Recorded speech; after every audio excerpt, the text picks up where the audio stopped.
Bonjour à tous, alerte rouge, alerte maximale de l'OMS, nouvelle souche, je parle bien sûr de la variole du singe, premier cas détecté en Europe, ça y est.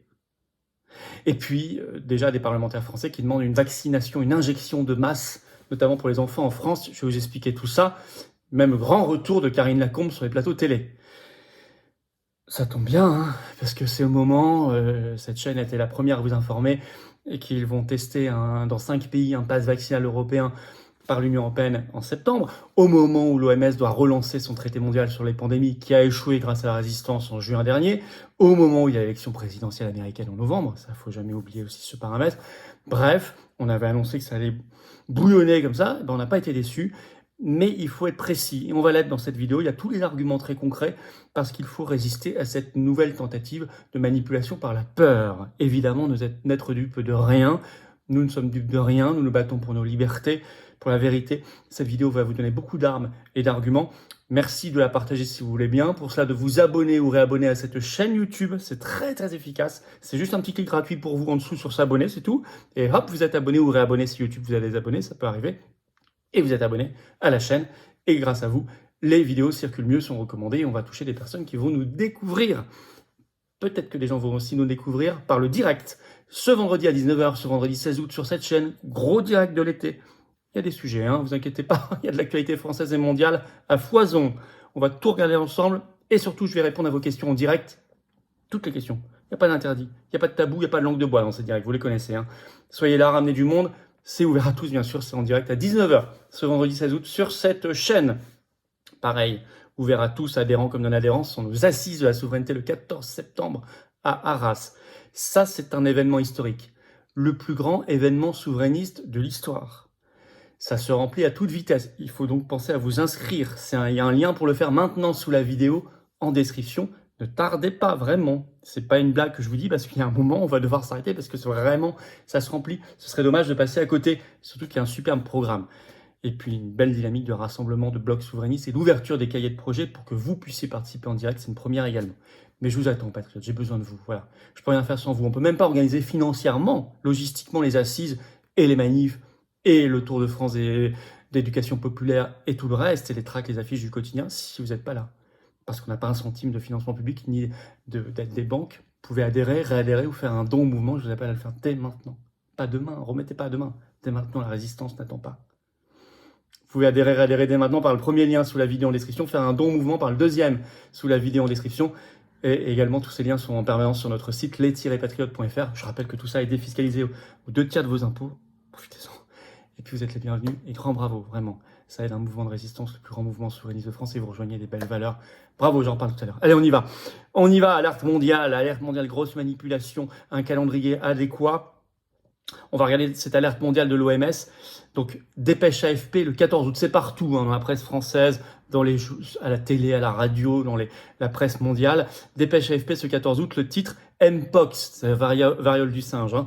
2 points, l'OMS déclenche son plus haut niveau d'alerte mondiale. C'est le niveau maximal, comme il avait eu lieu entre juillet 2022 et mai 2023. Mais vous allez voir, ils estiment que c'est bien pire. Alors, explication, le numéro 1 de l'OMS, Tedros Ghebreyesus, a donné une conférence de presse ce 14 août. Et il dit ceci, je vais citer, c'est repris dans la dépêche AFP. Aujourd'hui, le comité d'urgence s'est réuni, m'a fait savoir qu'à son avis, la situation constitue une urgence de santé publique de portée internationale. J'ai accepté cet avis, a déclaré lors d'une conférence de presse le directeur général de l'OMS, le docteur Tedros Ghebreyesus. Les 15 membres de ce comité ayant participé à la réunion ont tous estimé que les critères étaient réunis pour déclarer une urgence de santé publique internationale, a affirmé aux journalistes le président du groupe d'experts, Dimi Ogwana.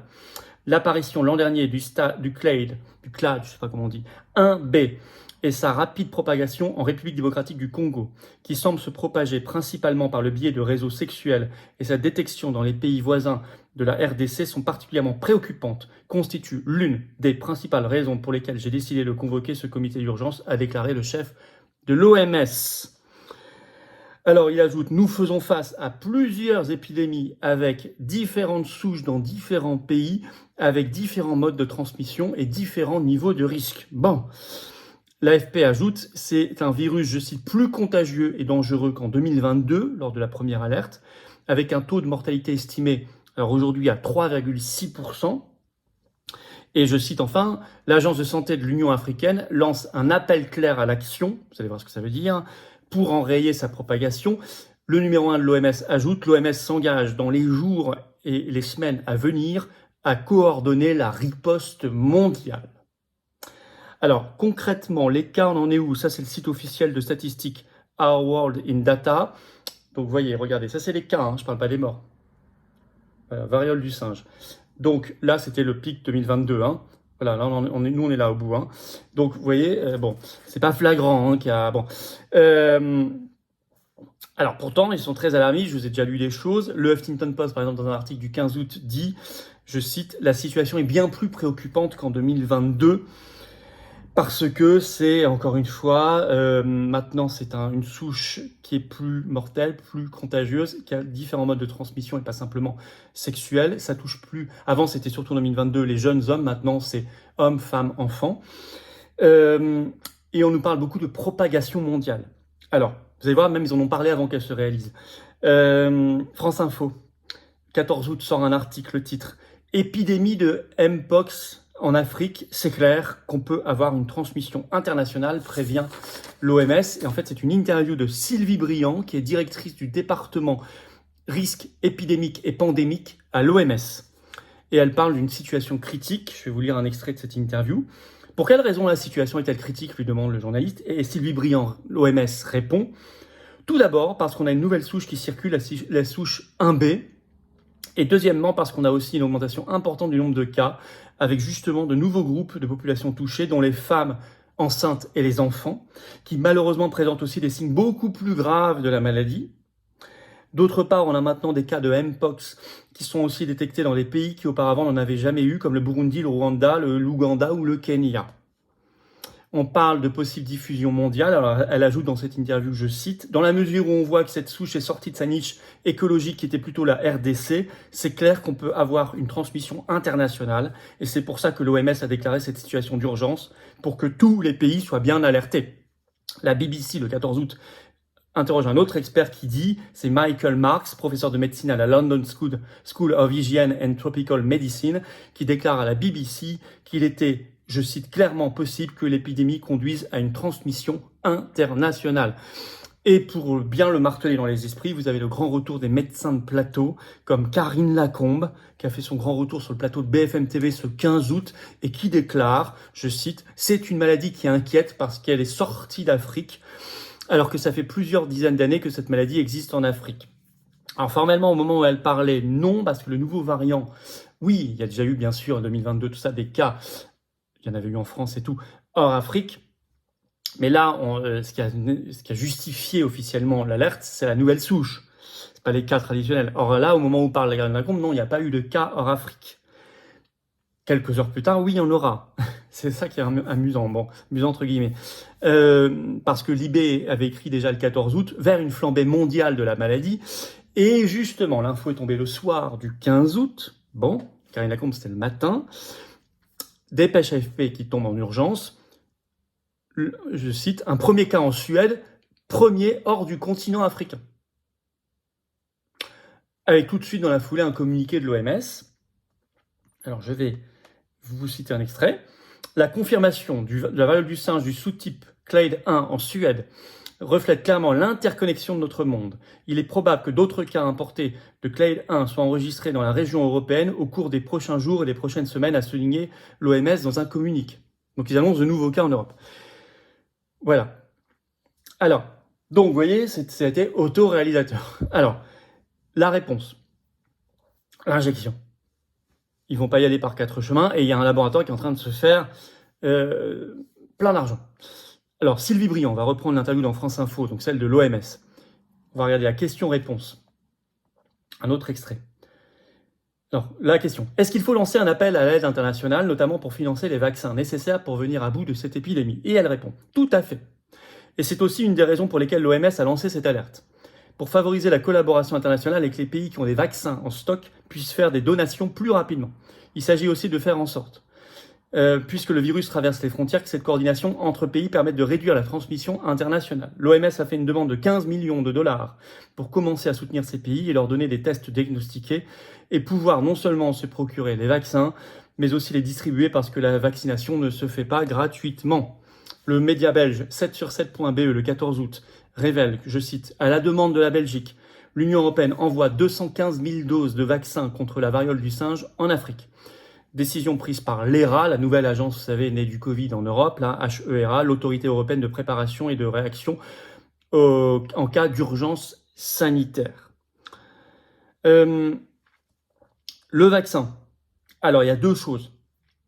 Soit vous utilisez le traditionnel vaccin contre la variole qui a disparu de la surface de la Terre depuis 1977. Espérons qu'elle ne réapparaisse pas, n'est-ce pas ? Soit c'est ça. Soit il y a un seul vaccin, spécifiquement variole du singe, qui est produit par le laboratoire Bavarian Nordic. C'est le seul approuvé par la FDA américaine et l'Agence européenne du médicament. Celui-ci, donc ce laboratoire Bavarian Nordic, a vu ce 15 août son cours en bourse augmenter de 13% et déjà plus de 42% depuis le début de l'année. Et il a annoncé dans un communiqué ce 15 août qu'il était capable de produire 10 millions de doses en plus en 2025. Voilà. Une question qu'on pose, c'est juste un point d'interrogation. Il y a eu pendant des décennies la même souche de variole du singe, essentiellement donc en Afrique. Parfois des incursions ailleurs, des flambérières, mais ça ne dure pas. Là, d'un coup, on nous dit qu'il y a un nouveau variant beaucoup plus mortel, beaucoup plus contagieux, qui touche tout le monde, beaucoup les femmes enceintes, les enfants et tout. Ce serait intéressant de savoir pourquoi, d'un coup, ça apparaît comme ça. Après, 2 ans après la précédente alerte qui avait entraîné beaucoup d'injections et de vaccinations. Question ouverte. Voilà, c'est pas une chaîne ici médicale ni scientifique, donc on ne donnera pas de réponse si on n'a pas une réponse sûre, mais on se pose des questions. Alors tout de suite, des parlementaires français se sont engouffrés dans cette histoire d'injection de masse. Il y a eu un tweet, par exemple, de la sénatrice verte de Paris, Annie Souiri, qui a mis un tweet ce 14 août. Alors je vais vous le citer parce qu'il faut quand même voir ce qu'ils commencent à avoir en tête au Parlement français. Je cite, « Aujourd'hui, l'OMS a déclenché l'alerte maximale concernant le Mpox. Ce qui veut dire que comme en 2022, cette épidémie devient une urgence majeure de santé publique, mais surtout qu'il va falloir que chaque pays soit proactif pour la combattre. La nouvelle souche qui atteint l'Afrique est 10 fois plus létale et surtout se transmet beaucoup plus facilement, notamment par gouttelettes et contacts. » Enfin, contact très rapproché quand même. À Paris, nous avions mis en place des centres de vaccination très rapidement avec l'ARS Île-de-France et endiguer l'épidémie en 2022. La France doit être un modèle, elle peut l'être encore plus aujourd'hui. La vaccination protège à 99%, ça on ne sait pas très bien d'où ça vient. Il faut entamer une grande campagne avant la rentrée. Les enfants ont des formes beaucoup plus graves que les adultes. Elle dit juste ça, comme ça, à l'air de rien. Les enfants, à la rentrée, bon. Ça sent aller dans les écoles et les collèges, ça. C'est une sénatrice qui vient d'écrire ça. Alors, elle fait référence en France à 2022. Alors, en 2022, il y a eu officiellement un peu plus de 4000 cas en France recensés, 0 mort, hein. Je le dis quand même. Voilà. Alors, c'est un calendrier. Il y a, en septembre, test dans 5 pays de l'Union européenne, dans l'initiative EVA-ECO, j'ai fait une vidéo là-dessus, j'étais le premier alerté, de la carte de vaccination européenne, du pass vaccinal européen. Donc ça tombe dans ce calendrier-là, vous me direz ça va être assez pratique justement. L'OMS a échoué grâce aux efforts de la résistance. J'étais en manif au pied de l'OMS, invité à prendre la parole le 1er juin dernier à Genève. Hein. Et on était nombreux, hein, tous les pays. Enfin, nous, on était les seuls Français invités à prendre la parole. Avec nos alliés de Jean-Frédéric Poisson. L'OMS doit donc relancer son traité mondial sur les pandémies. Ça va tomber assez bien. Et puis, il y a le contexte de la campagne américaine pour la présidentielle en novembre.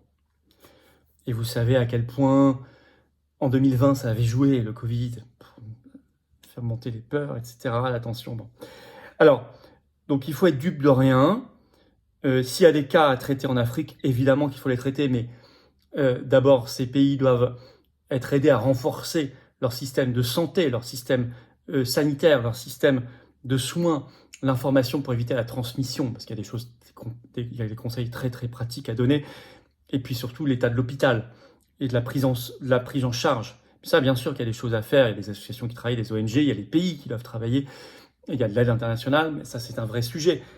Mais de là à dans tous les bourgs de France et du monde créer la panique générale, pousser à l'injection, pousser à des outils type passe vaccinal, passe sanitaire, carte de vaccination, etc., traité mondial sur les pandémies, vous voyez bien qu'on n'est pas dans la même chose. On est dans la gestion mondialiste traditionnelle qu'on connaît maintenant depuis quelques années de ces affaires. Et encore une fois, je veux une enquête pour savoir pourquoi ce nouveau variant, si létal, si contagieux, est d'un coup apparu comme ça. Pourquoi? Bon, voilà, merci de partager cette vidéo. N'ayez pas peur. Voilà, c'est la chose qu'il faut, le message essentiel qu'il faut passer, le message essentiel des patriotes. Merci, partagez la vidéo. Pour ça, vous abonner à cette chaîne YouTube par un petit clic gratuit en dessous sur s'abonner. Bravo, c'est très efficace pour la diffusion des vidéos. Évidemment, on est en direct à 19h ce vendredi 16 août au soir. Gros direct sur la chaîne, sans tabou. Soyez là, je prends vos questions en direct. Manquez pas ce rendez-vous. Les assises de la souveraineté, 14 septembre à Arras. On parle, il y aura une table ronde sur la sortie de l'OMS. Il y aura Carlo Brosa notamment qui sera là, quelques autres en lien sous la vidéo, en description pour vous inscrire dès maintenant. Je vous attends, patriotes. N'ayez pas peur, c'est le message de cette carte orange d'adhérents, des réadhérents, patriotes. N'ayez pas peur, c'est ce message d'espérance que porte notre mouvement, le plus grand mouvement souverainiste de France, que j'ai l'honneur de présider. Je vous y attends. Restez pas seuls. Rejoignez cette dynamique, cette grande famille de cœur, de conviction et d'action. Nous n'avons pas un seul centime de soutien de l'État ni des banques, rien. Donc si vous pouvez aider par une adhésion, une réadhésion ou un don au mouvement, faites-le dès maintenant, parce que nous ne pourrons pas sinon faire les événements et les actions en justice contre Ursula von der Leyen, tout ce qu'on fait. Vous savez que si nous ne le faisons pas, ce ne sera pas fait. L'expérience parle. Voilà, c'est tout. On invite tout le monde, mais si on ne le fait pas, c'est pas fait. Aidez-nous à le faire. Permettez-nous de le faire. Adhésion et adhésion, c'est le premier lien sous la vidéo en description pour le faire. Ce lien est également commenté par une petite fiche sur l'écran maintenant et dans quelques secondes, un lien sur l'écran. Facile. Faire un don au mouvement, deuxième lien sous la vidéo en description. Tous les liens sont sur notre site, les-patriotes.fr. Tout est défiscalisé aux 2/3 de vos impôts. Ça fait baisser massivement vos impôts. Ça les fait baisser plutôt que de donner ça au fisc. Adhésion, réadhésion et donc bravo donateurs, aux réadhérents, bienvenue aux nouveaux adhérents patriotes et vive la France.